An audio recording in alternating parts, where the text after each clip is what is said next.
Halo, selamat datang kembali di channel YouTube Pengabdi Voli. Gimana kabarnya teman-teman semua? Ya, ini ada kabar yang sangat mengembirakan, kabar yang sangat luar biasa dari beberapa pemain voli putra Indonesia yang memiliki kesempatan atau mempunyai peluang sangat besar untuk merasakan atau untuk bertanding di Liga Voli Korea Selatan.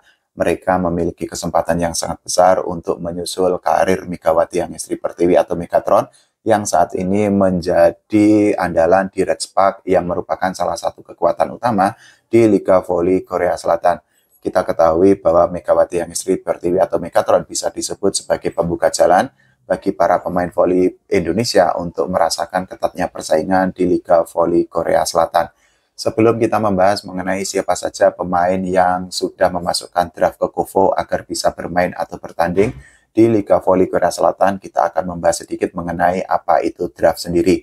Jadi draft KOFO ini merupakan salah satu syarat bagi para pemain voli, tidak hanya di Indonesia tapi juga di luar negeri dan negara lain, untuk bisa bermain atau bertanding di Liga Voli Korea Selatan.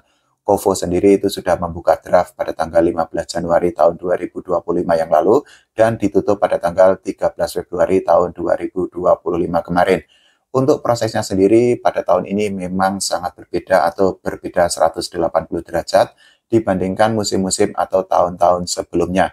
Jadi pada tahun ini tidak ada tryout tryout seperti tahun-tahun sebelumnya. Jadi semua prosesnya atau pengiriman draftnya itu dilakukan secara online. Para pemain atau agen yang menaungi pemain hanya perlu mengirimkan link video pertandingan pemain di klubnya terakhir.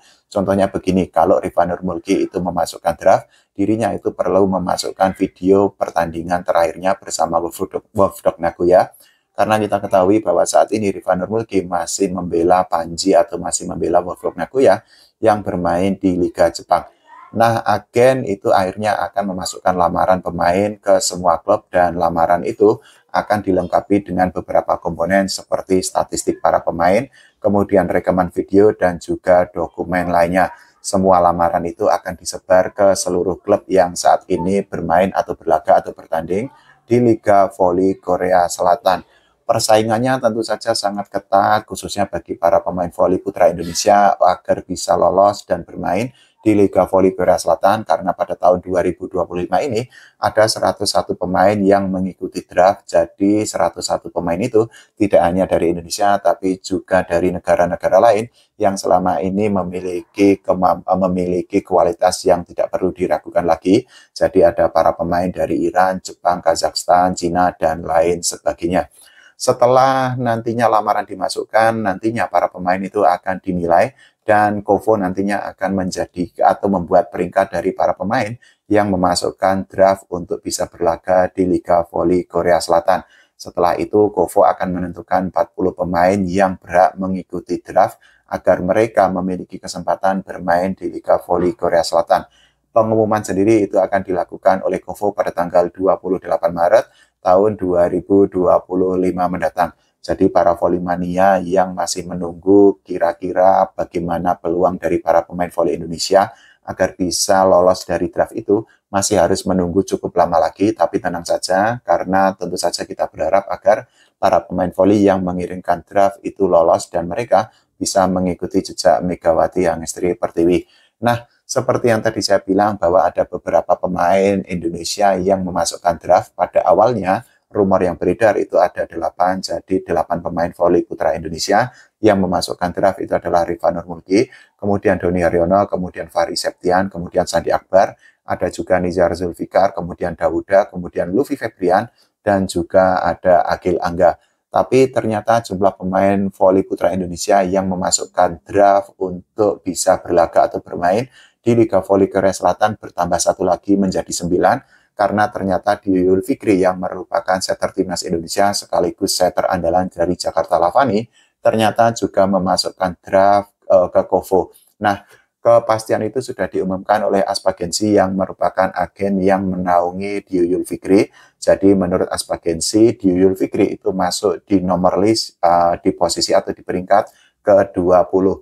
Kalau para pemain voli Indonesia itu berhasil bermain di Liga Korea Selatan, tentu saja akan menimbulkan dampak yang sangat besar, terutama dari jumlah penonton Ini sudah saya ambilkan datanya dari situs Statista mengenai jumlah penonton di Liga Voli Korea Selatan, dan ini adalah range dari tahun 2014 sampai tahun 2023. Pada tahun 2022 lalu rata-rata penonton adalah 1.003 penonton di Liga Voli Korea Selatan, sedangkan pada tahun 2023 rata-rata jumlah penonton yang menyaksikan pertandingan voli di Liga Korea Selatan naik menjadi 2.127 penonton. Untuk rekor tertingginya dari tahun 2014 sampai tahun 2023 itu terjadi pada tahun 2019, karena saat itu rata-rata penonton yang menyaksikan pertandingan voli di Liga Korea Selatan mencapai angka 2.535 penonton. Untuk tahun 2024 sendiri, Kovo sudah pernah mengumumkan mengenai jumlah penonton yang datang atau menyaksikan pertandingan Liga Voli Korea Selatan, dan pengumuman itu disampaikan pada tanggal 5 April tahun 2024 yang lalu. Jadi menurut data yang sudah diumumkan oleh Kovo, jumlah penonton untuk putra dan putri pada tahun 2024 yang lalu mencapai angka 586.514.000 penonton. Angka itu menurut data yang sudah disampaikan oleh Kovo naik 4,5% dibandingkan tahun 2023 yang lalu. Untuk penonton putri sendiri itu memang lebih banyak, dan tentu saja salah satu faktornya karena memang pada tahun lalu atau pada musim lalu Megawati Angestri Pertiwi itu sudah bermain di Rejpark, dan saat itu kedatangan Megawati menjadi magnet bagi para penonton, khususnya bagi saudara-saudara kita yang saat ini sedang bekerja di Korea Selatan. Jadi menurut data yang sudah disampaikan oleh Kovo, jumlah penonton putri secara keseluruhan atau secara total pada musim 2024 yang lalu mencapai angka 335.016.000 penonton. Sementara itu untuk penonton putra mencapai angka 251.489